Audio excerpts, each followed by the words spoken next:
les anciens en Afrique ont inventé l'écriture, ils ont forcément donné un nom à ce qu'ils ont inventé.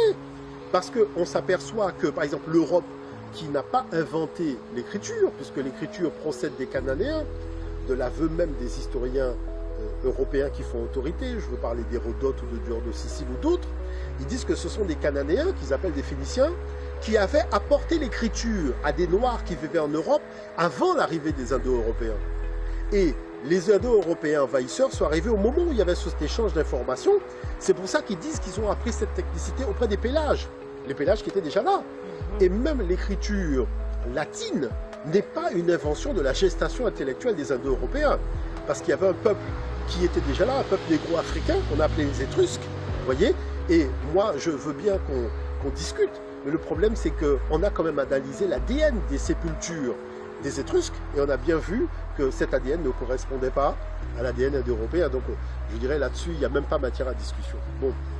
Donc, s'ils ont inventé l'écriture, il y avait un nom pour l'écriture. Hein, puisque dans les textes grecs, il n'y a pas de nom pour l'écriture.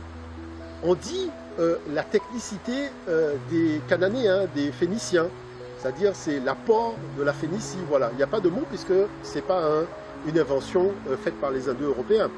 Mais l'écriture étant une invention faite par les Africains, ils ont appelé cette invention Medu-Neter. Quand nos ancêtres en Afrique ont inventé l'écriture, ce n'était pas pour faire des calculs comme en Mésopotamie. Il faut quand même être un minimum honnête.